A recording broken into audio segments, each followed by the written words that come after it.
Ja, noch einmal guten Morgen. Herzlich willkommen zum zweiten Tag unserer Konferenz. Wir freuen uns sehr, dass Françoise Ouzan aus Tel Aviv zu uns gekommen ist, um hier zu sprechen. Françoise Ouzan ist Senior Researcher am Goldstein-Goren Diaspora Forschungszentrum der Universität Tel Aviv und Associate Researcher am französischen Forschungszentrum in Jerusalem. Sie hat an der Pariser Sorbonne promoviert mit einer Dissertation The Immigration of the DPs, also the Displaced Persons to America under the Truman Presidency, hat 1993, 2006 habilitiert als Professorin mit einem Buch über Jewish Migrants to America after the Holocaust. Sie hat etliche Veröffentlichungen zur jüdischen Geschichte, unter anderem eine Geschichte der amerikanischen Juden von the Marginality, also von sozusagen der Randständigkeit to Influence, zu Einfluss. Und nicht zuletzt, sie hat einen Roman geschrieben, 2007, Demain nous partons, in Französisch, vielleicht demnächst auch in Deutsch herauskommt, über Displaced Person und Immigration, also eine sehr, finde ich, spannende Mischung zwischen akademischer Recherche und wissenschaftlichen Studien und dem Schreiben eines Romans. Wir freuen uns sehr, sie wird heute über Erfahrungen jüdischer DPs auf der Flucht nach Amerika sprechen. Und Françoise Ouzan, bitte kommen Sie und es ist Ihr Wort.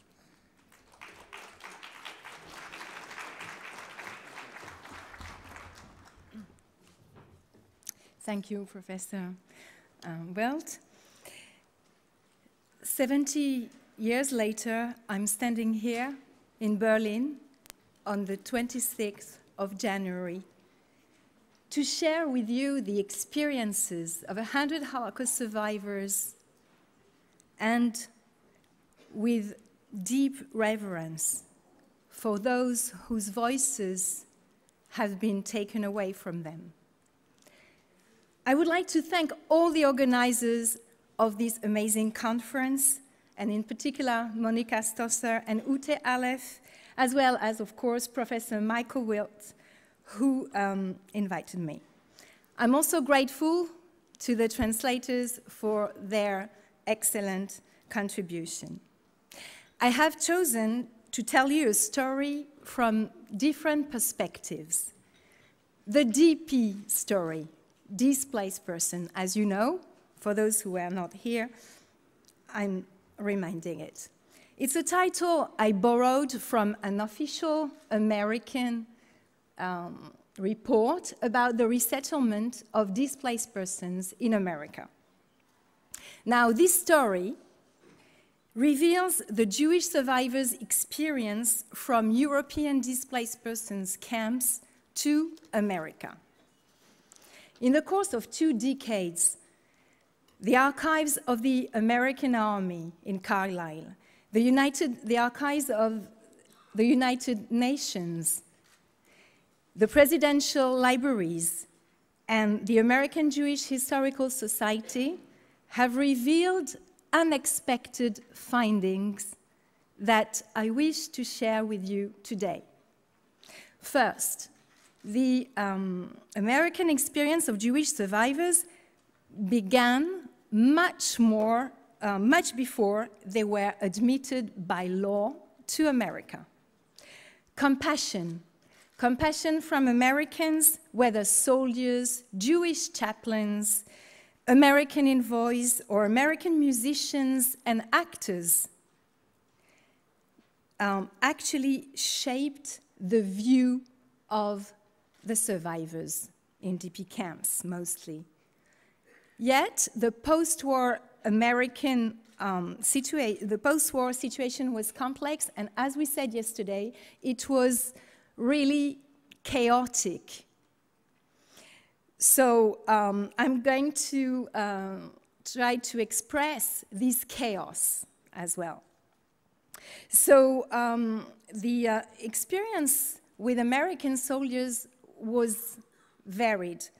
First of all, those who replaced the liberators, the new recruits, were not as compassionate, that's the least we can say, and understanding as the liberators, because they were not aware of the fact that the Jewish DPs they found clad in rags and reluctant to obey orders were so traumatized. As a consequence, these new recruits were prompt to mistreat survivors to the point that there was not only the Harrison report that has been mentioned yesterday and that slightly exaggerated the plight of the DPs, but there was also the issuance in November 1946, 1 year after the Harrison report, which denounced the terrible plight of DPs. There was this report which was necessary to spur more understanding of what traumatic experiences Jews had to overcome. So in spite of the numerous hurdles and intricacies of red tape of a country whose doors were only half open after the end of World War II, 6 survivors found strength to fill out a visa application. The second point I would like to emphasize is that for the survivors whose entire families had been exterminated, and in particular for the Jews of Eastern Europe, where anti-Semitism was violent and bloody after the war, there was no liberation without emigration. Such a finding was emphasized in the Harrison report, which was central. It called for the allotment of certificates to Jewish DPs, thus pressing Great Britain to implement the Balfour Declaration of 1917 to enable the Jews to settle in Palestine. It also motivated America to open its doors to post-war Jewish refugees. Third, although President Harry Truman felt that the problem of Jewish DPs was a world tragedy, immigration policy was still restrictive and dependent on quotas that did not favor the Jews.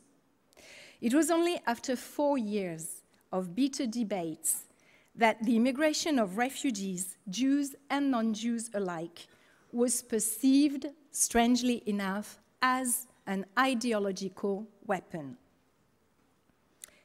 in the fight against communism, of course. Refugees from Eastern Europe had been previously perceived as communist, and in particular, Jews who were often equated with communists.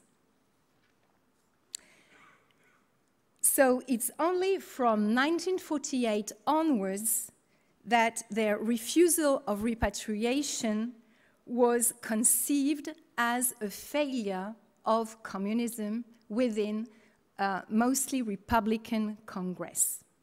Last but not least, in the framework of the planned American immigration that gave preference to agricultural workers, Jewish survivors became farmers on American soil. A question may be raised at this point. Did they find some fulfillment in farm life? Or did they simply adapt to the requirements of the Displaced Person Act of 1948, which translated the need of manpower in agriculture?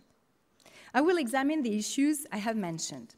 So I'll concentrate on the various aspects of the American encounter with displaced persons, and I'm sorry for those who were here, I'll have to mention again a few points about the DP camps for you to understand the complete story. The status of DP applied to members of diverse nationalities and religions who had been uprooted as a consequence of World War II, and who, were unable to return to their native countries without assistance or were unwilling to do so. And this definition I take from the SHAF, the Supreme Headquarters of the Allied Expeditionary Forces, and it dates back to the 16th of April, 1945. It defines statelessness as the loss of protection from a government.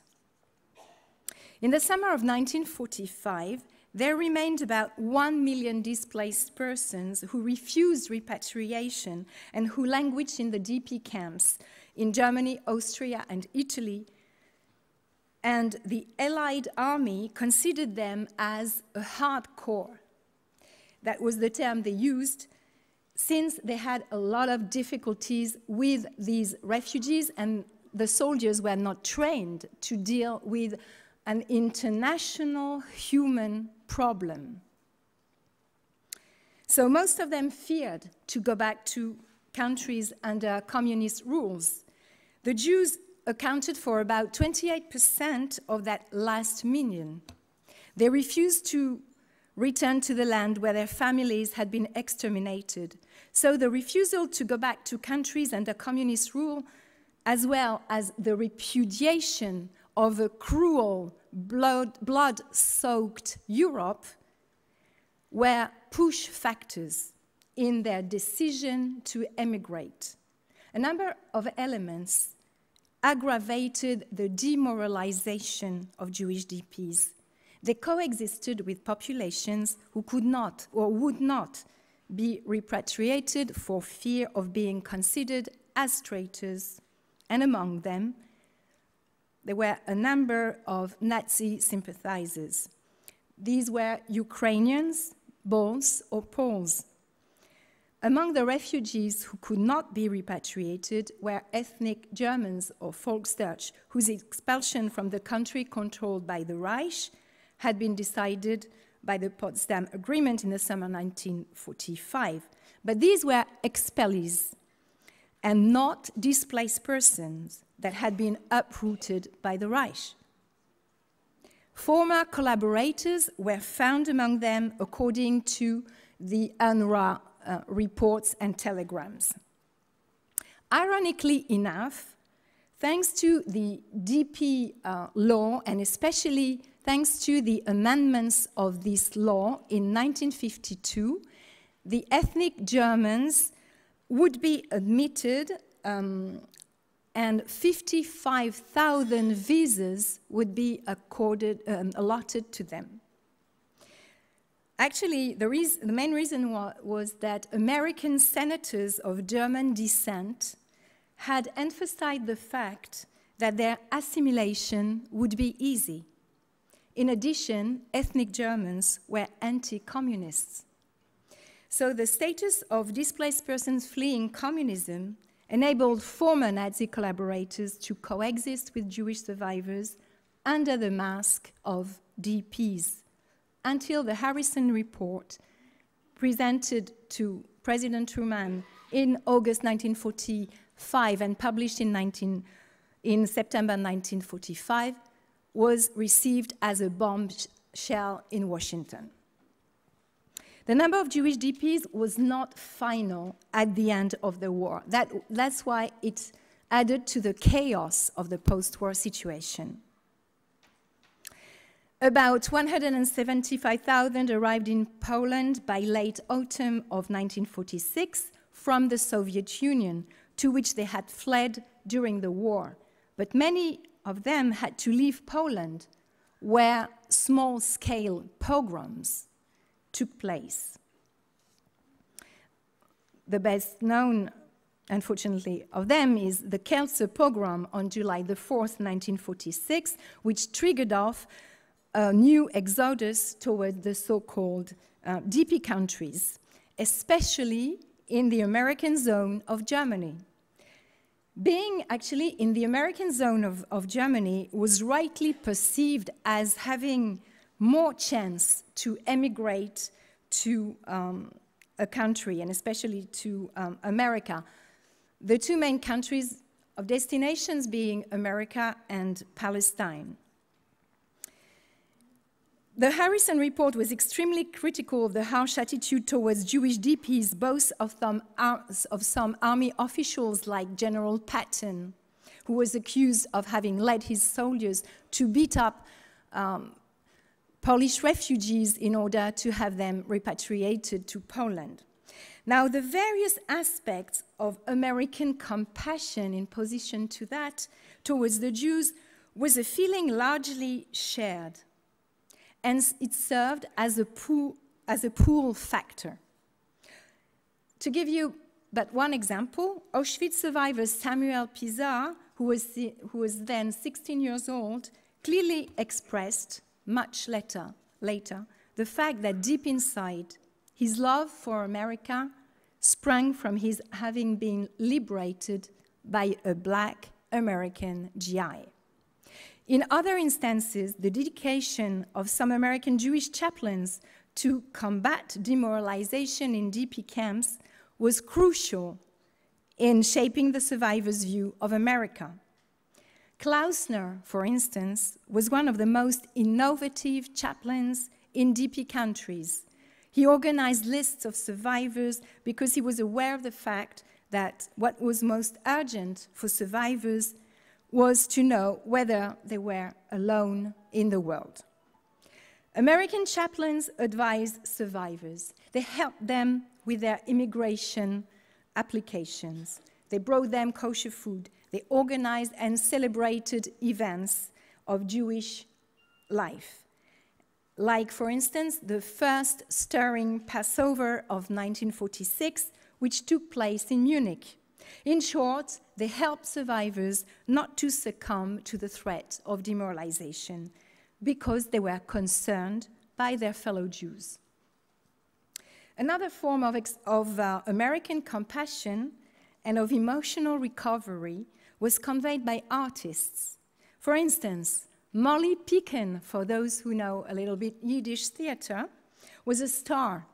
She went to DP camps to boost the morale of Jewish DPs, even though there was no easy transport at that time by boat. She even asked Harry Truman, the president, to help her and her husband get a berth on a ship. And she gave them little pieces of jewelry because she knew that they had been dispossessed of everything. And when later she met them for other of her performances in America, these women showed her with great emotion the pieces of jewelry they still wore under their clothes. This is only but one example of many. Among the high-profile artists who performed in the DP camps were violinist Yehudi Menuhin, singer Emma Lazarov-Shaver, and conductor Leonard Bernstein, composer of the famous musical West Side Story. In 1946, as you all know, the Anglo-American Commission of Inquiry, a binational commission, conducted polls in DP camps to determine where Jews wished to rebuild their lives. Now, it was the first time in immigration history, and the key hope was Palestine. The Jewish DP's plight drew compassion from one of the 12 members of the commission in particular. You may have heard of him. His name was Bartley Crum, a Christian attorney who wrote a fascinating account of that period in his book called The Silken Curtain. The questionnaires collected by that commission in a Bavarian DP camp showed that some 19% of the Jews preferred the Jewish homeland as the place where they could rebuild their lives. Of course, some of them did so out of solidarity. And Krum wrote, if we don't clear out the DP camps in the US zone in Germany, we will have mass suicides of Jews, or they'll try to fight their way into Palestine.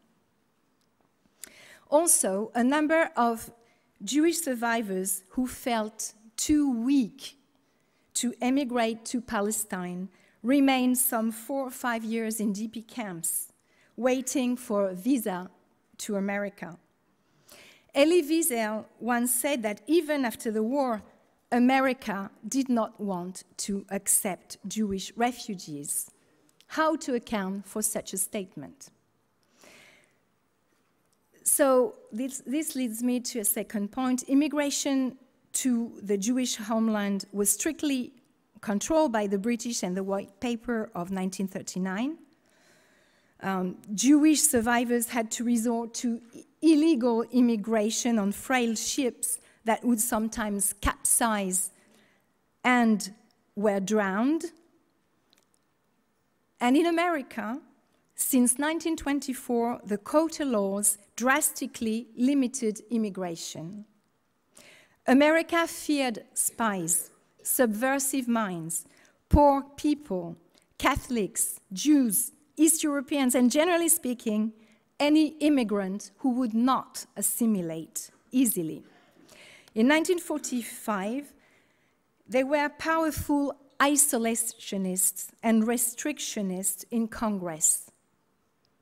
Also, it must be kept in mind that about half of the American population exhibited anti-Jewish attitudes. As a consequence, at the end of that year, President Truman issued a directive that gave preference to orphans and, I quote, to those who have suffered the most.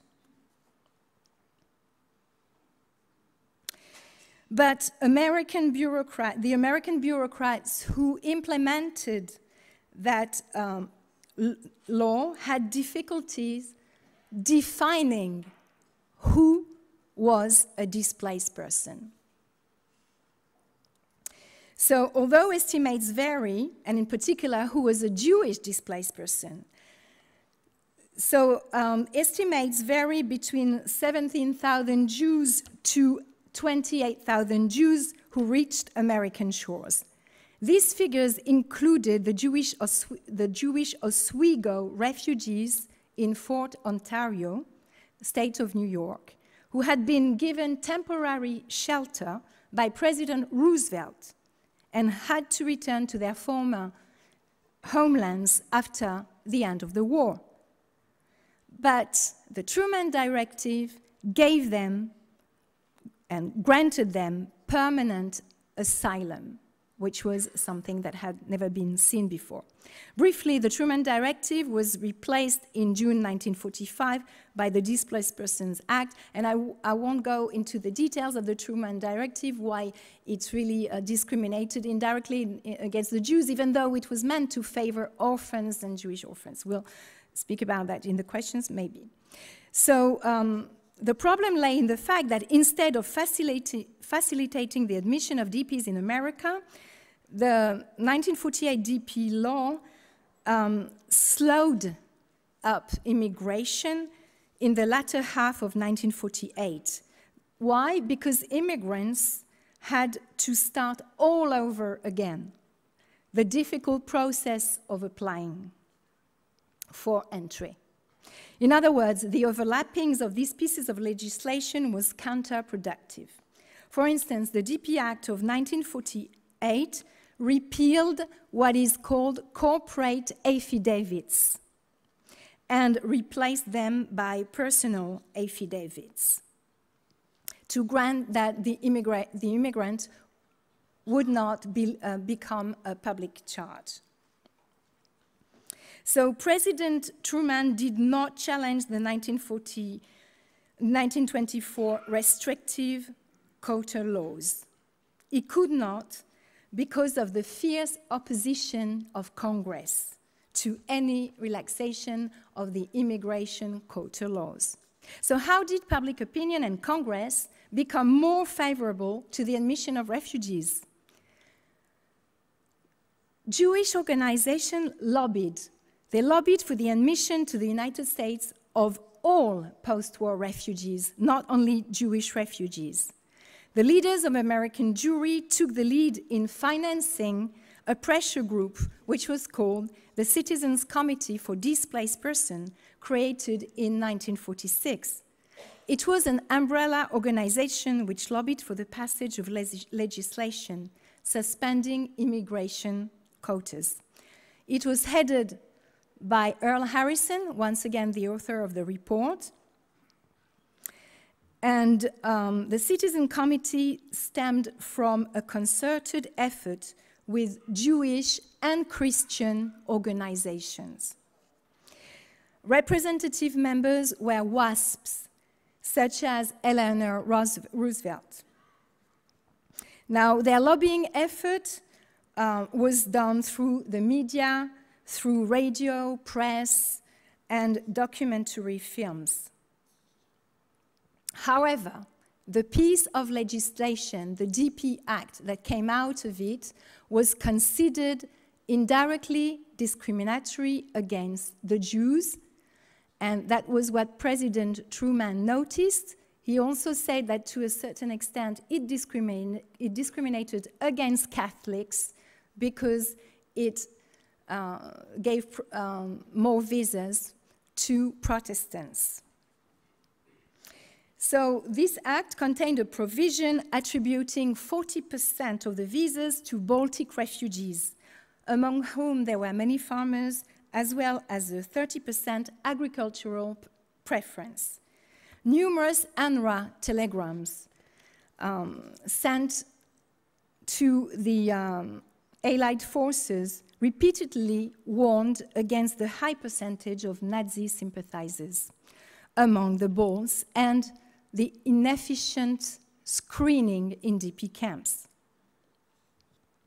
A member of UNRWA, for instance, stated that 80% of Lithuanians were found to be Nazi sympathizers. But little was done by the armies of occupation to check who was a former collaborator, because as the Cold War had begun, it was what was more important was the containment, not whether they were Nazi sympathizers or not. So the important quota allotted to Balts was justified by the fact that they could not be repatriated to countries under communist rule, while the agricultural preference was justified by the need of farmers in America. Generally speaking, and that's an important point, Jews were perceived and viewed by Americans as urban dwellers and as not likely to be easily assimilated in contrast to Balts, for instance. In an article entitled "Admitting Pogromists and Excluding Their Victims," a professor of history, Abraham Duker, wrote an important article in 1948. I quote, "Balts and Ukrainians had guided SS men, searched the ghettos, beat the people, assembled and drove them to places of slaughter. But the consensus, even among the Jews in the CCDP, the Citizen Committee for Displaced Persons, was to accept a law that would be a compromise." So it took 2 years to have the DP law amended in 1950, and the amended act extended application of the law until the 30th of June 1951 and allotted 4,000 visas to the refugees from Shanghai. The 1948 DP law was to be a 4-year program, which entailed a close partnership between governmental and voluntary agencies. Pragmatically, these agencies strove to develop skills in working with immigrants, helping them with the technicalities of migration from the DP camps in Europe to the American ports. Social workers aided preliminary adjustment. However, this assistance was much more concentrated in certain zones and certain areas, urban areas in America. Now, most of the 41,000 post-war refugees who came to America in 1949 after the passage of the DP law had shown a sense of strong determination by overcoming these bureaucratic hurdles. By the end of 1949, Jewish newcomers had been resettled in 43 states. They received help either through HIAS, the Hebrew Sheltering and Immigrant Aid Society, or USNA, United Service for New Americans, which was formed in 1946 as a merger of the National Refugee Service and the National Service to the Foreign-Born of the National Council for Jewish Women. Now, what is interesting is that the appellation New Americans applied to Jews, and it was intended to erase the stigma of refugees, the word refugees being pejorative, with the intention of integrating them as soon as possible. While the American Jewish Distribution Committee, known as JOINT, took care of the DPs right from the DP camps and continued when they reached American shores, HIAS and USNA only helped them adapt to the new country.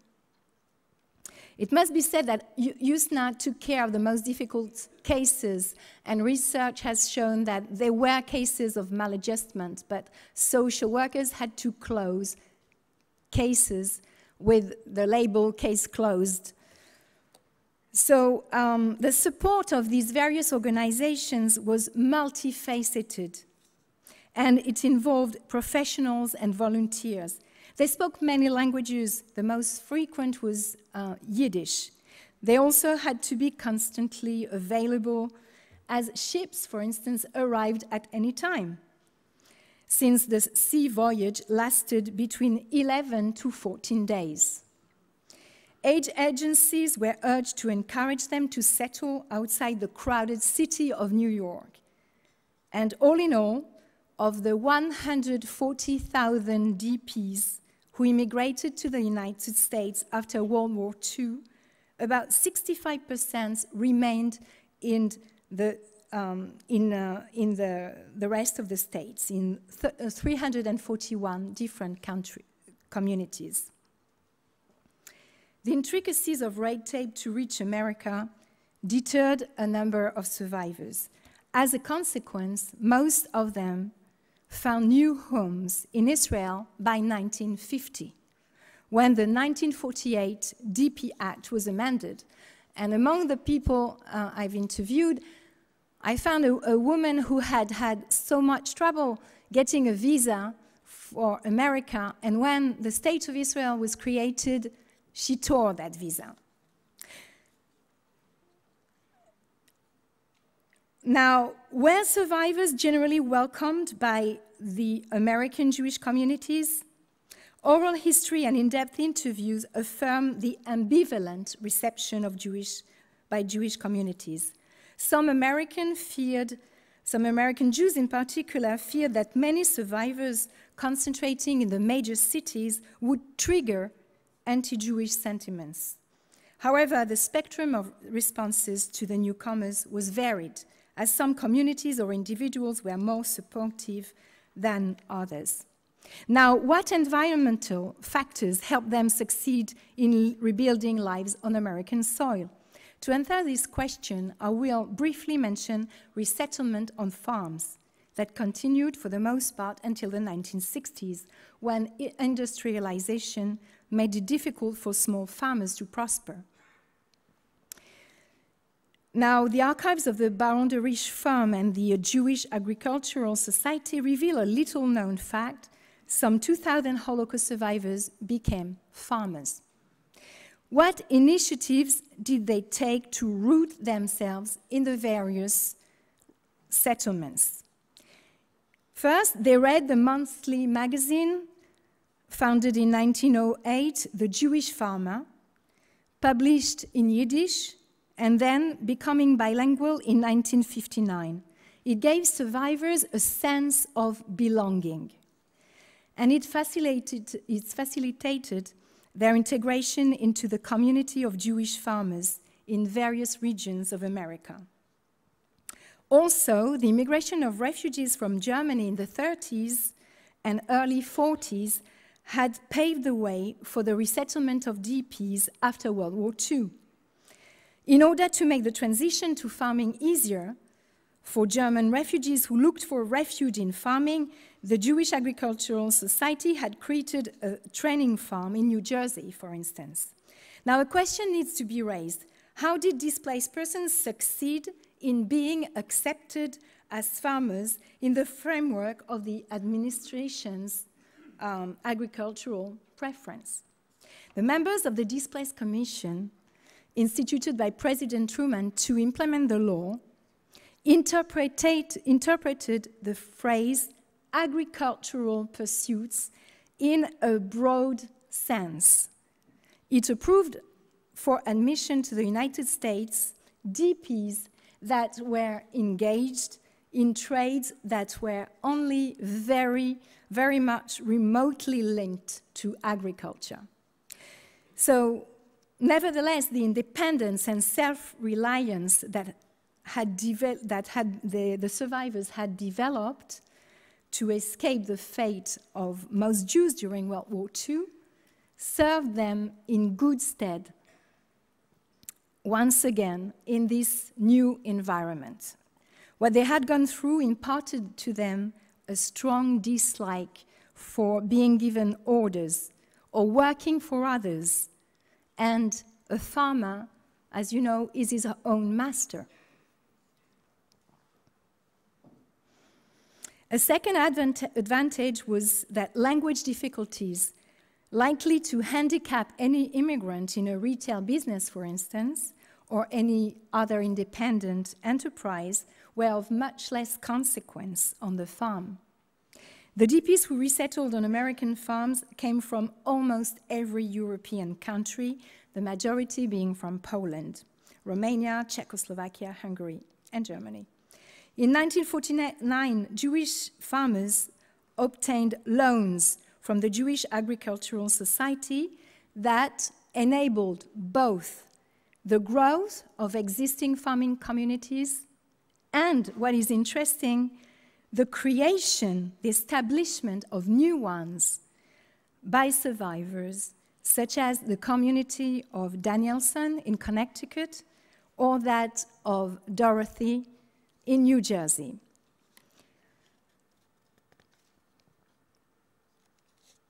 Also, community life was likely to help Holocaust survivors cope with the psychological aftermath of trauma.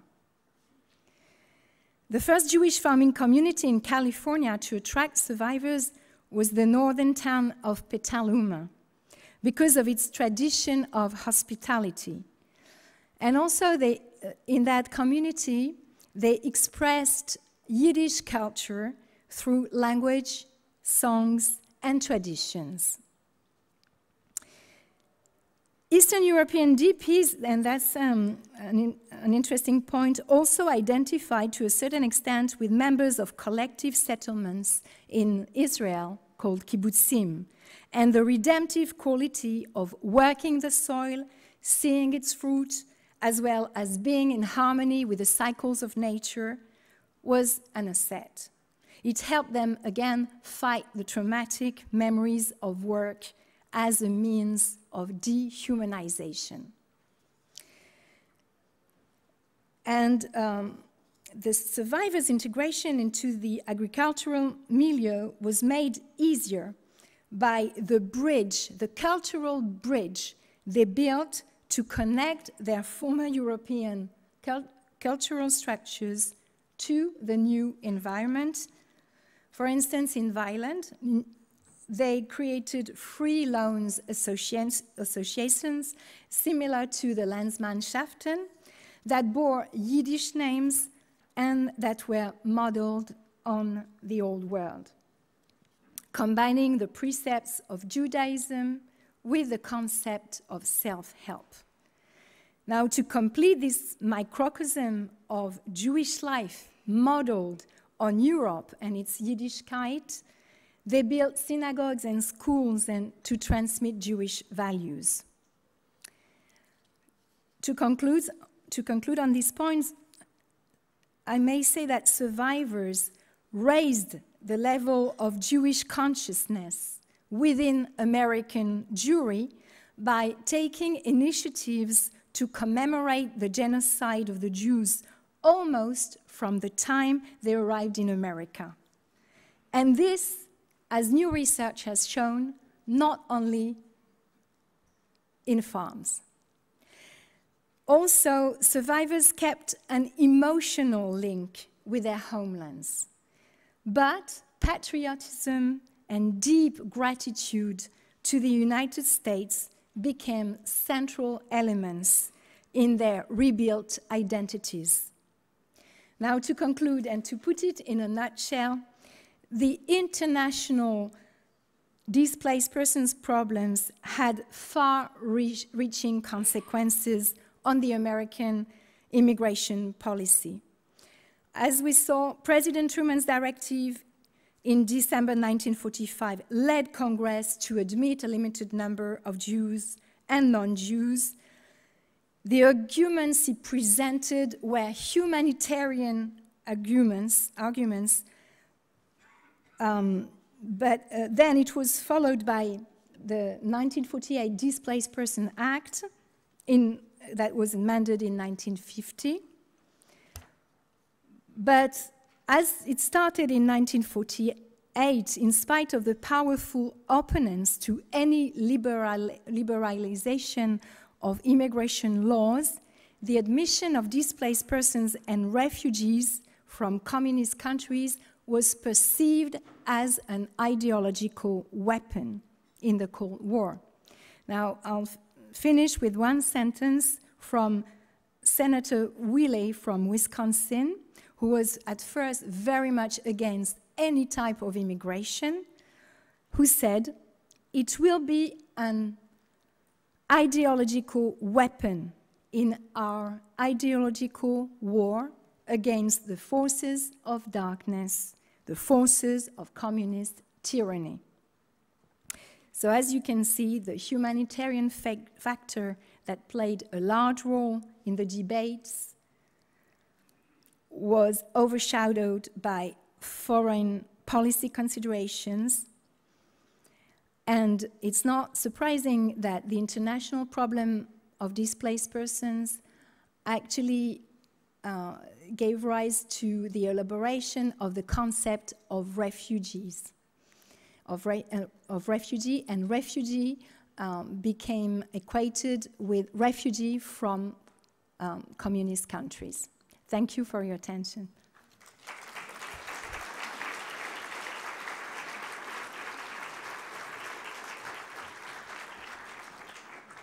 Ja, thank you very much. Vielen Dank für diesen sehr informativen und vor allen Dingen auf die Erfahrung in Amerika zielenden Vortrag. Wir haben noch ein paar Minuten für Nachfragen und Fragen, wenn Sie mögen.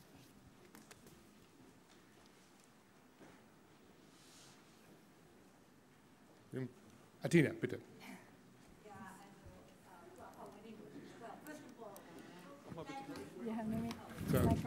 I need that now. Well, first of all, thank you so much. No, I'm going to speak English.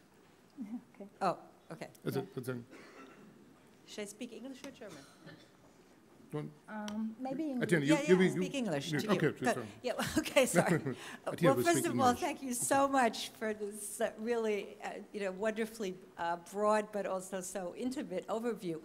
I was thinking about many questions, but one is, the way in which your talk sort of harks back again to what Dandina was saying yesterday about the relationship between the push factor of Sovietization and collectivization in Eastern Europe, pushing Jews into the American zone, and anti-Semitism, and then the ways in which you lay out precisely the role of anti-communism in both first making it difficult for Jews to get to the United States, and then, in fact, seeing them as an ideological weapon.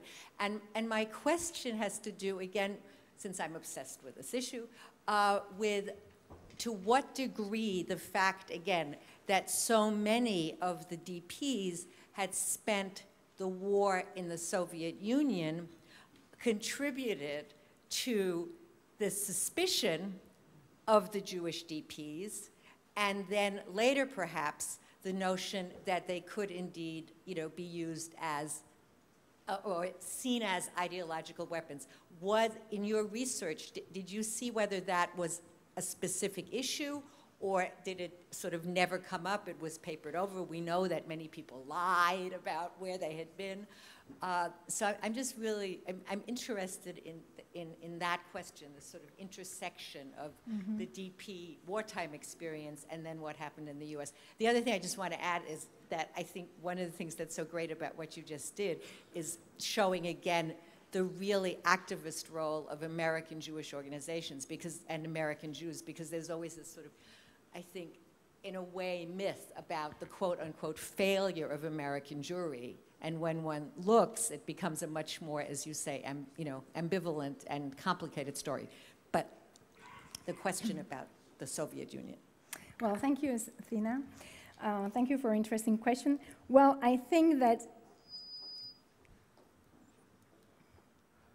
first of all, if you deal yourself with that question, you'll be a pioneer, because, and I know you're going to deal with it, because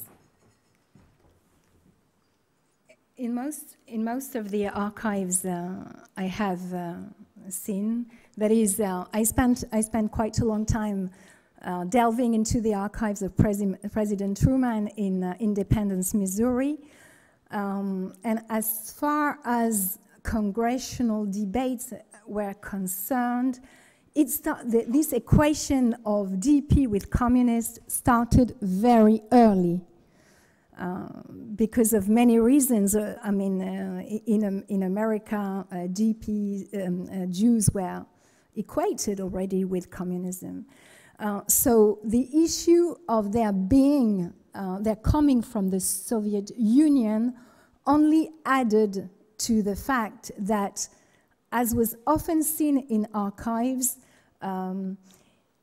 congressmen brought out the fact that DP camps were hotbeds of communism. And that's really their expression, and that was a recurrent expression, and that there was no doubt that they had been exposed to communism, and that even if they were not communists before, they would become communists through their being in displaced persons camps. Other senators also said that in DP camps, what could be found was the scam, and that's another expression I came across, the scam of the universe, the rubbish, really. And strangely enough, it echoes the perception of that wonderful strategist, General Patton, but that terrible anti-Semitic, viscerally anti-Semitic, who said that what he didn't like in the Jews was their odor of their stinking smell of transient, of homelessness. He hated homelessness. In fact, he hated the wandering Jew. But as he said even himself, he had nothing against Jews whose refined culture was admirable. And in that respect, such people as Henry Morgenthau, who was among his friends. So there was really a perception of what is transient as a danger. What is chaotic, because what is transient is something that you cannot control. And it's true that those people, those 170,000 DPs that came suddenly out with anti-families from Soviet Union was terribly badly perceived by the American troops, because they had done the effort to repatriate something like 11 million DPs in the chaotic situation of post-war Europe, and that's something I've seen repeatedly, and they said, well, we repatriate them and they come even more. Plus the fact that, as we said yesterday, the birth rate was one of the highest birth rate ever seen in the world at a particular time. So this equation of DPs with Jewish DPs with communists started very early, and was only woven afterwards by several congressmen. But what was really a striking turning point was the understanding that through this international problem of DPs, they could perceive a weapon in their war against communism. And especially from the very senators in Congress in that Republican, essentially Republican 82nd Congress, the very people who said, no, we do not want any more immigration, these actually made a switch in their minds and thought differently in order to adapt to political, to a different political and foreign policy situation or considerations. Did you have another question? I have another question. Thank you. Here, there's some time for another question. Then over there. Yes, thank you very much. You talked a lot now. I'm here. Okay. You talked a lot now about this thing with communist fear of communists.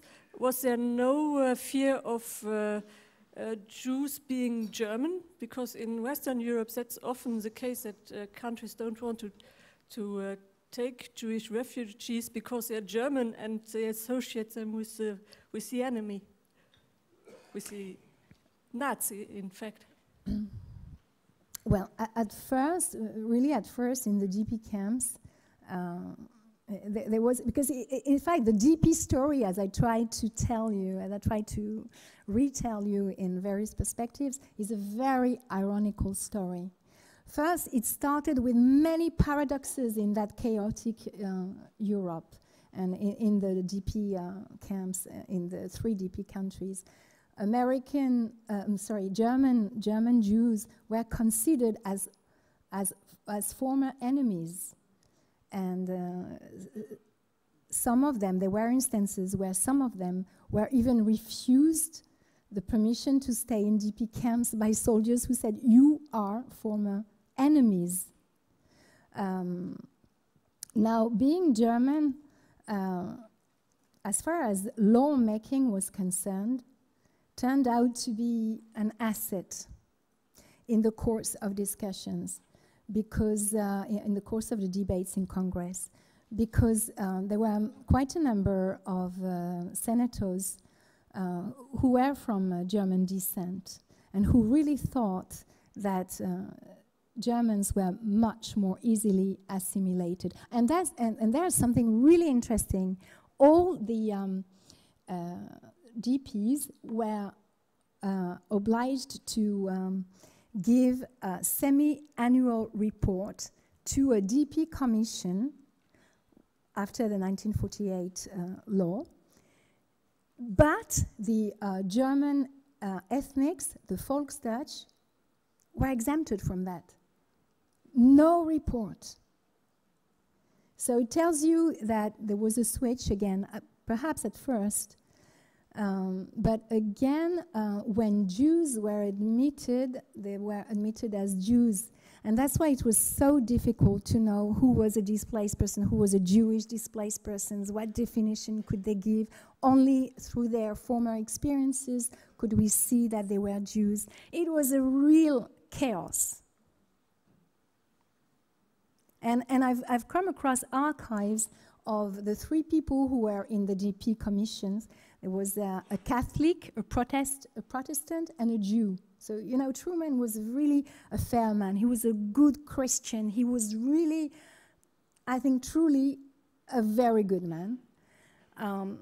And very humane. And he perceived the extent of this humanitarian problem. Yes. So I think I wanted to add something about your question was yes. To conclude on your question, I think you could not really make a difference between German and Jews, Jewish Germans. That was erased with the debates. But Truman was really shocked by the discrimination in the 1948 DP Act. Eine letzte Frage bitte dort. Dann müssen wir leider schließen, pünktlich zu sein mit der nächsten Sektion. Bitte schön. Zwischen Regierung und Bevölkerung ist ja immer eine gewisse Differenz. Aus eigener familiärer Erfahrung weiß ich, dass in San Francisco, also im Westen Amerikas, die DPs gerne, so wurde mir berichtet, genommen wurden für die Arbeit, weil sie fleißig waren, weil sie unheimlich belastbar waren, still waren und man hat sich angeblich darum gerissen, sage ich jetzt mal so, solche Leute einzustellen, eben aus diesen Gründen, die ich schon erzählte. War das Ihrer Meinung nach ein Einzelfall, beziehungsweise aus einzelner Sicht, meine Verwandten, gesehen, oder haben Sie da auch Tendenzen in der Allgemeinheit entdecken können?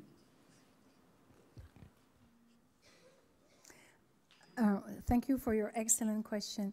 Actually, are you mentioning all DPs or just Jewish DPs? I guess all DPs. Is that a general experience or is it an individual experience? Because I didn't hear the beginning of your question. It wasn't. Okay, I didn't have. That is about the image of the displaced persons in the Yes, United States. but not only Jewish DPs. Industrious, and that's Yes. and do you think that's a general Yes, experience? yes. I understood the question, but I just want to know whether you wanted it. You spoke about Jewish DPs about DPs in general or Jewish DPs. Sprachen Sie von jüdischen DPs oder von DPs allgemein? Displaced. Eigentlich nur auf die jüdischen. Okay, because this also applied to DPs in general. In fact, your question is excellent because it really shows the considerable work of the Citizen Committee for Displaced Persons, this lobby that was financed essentially by Jews at 80%, but that really worked with Christian organizations. It was an umbrella group, as I said, with 200 organizations, and they did a wonderful work of information. For instance, they had 248 radios that were targeted. And so the population was, first of all, prepared to accept them as industrious. And then the DPs themselves were so grateful. After years spent in DP camps, some had stayed 3, 4, 5 years even in DP camps because the law in 1953 also enabled them to immigrate, the refugee law.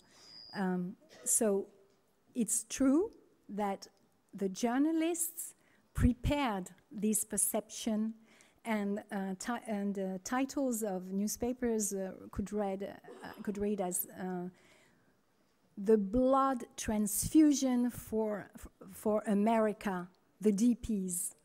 And as I said, they were very industrious because they wanted to do their best in order to be accepted and in order to be appreciated. And one may say that the very qualities that help them survive also help them adapt to this country for which they were very eager to be part of. And also they wanted to acquire the nationality often 4 years afterwards. But it doesn't mean that, on the other hand, the perception of DPs was often from the global, even from the Jewish community, but it really depended on communities, was linked to a certain dose of despite. The fact, the condition of, because of their being refugees, the condition of refugee, even Hannah Arendt wrote about it, is very special.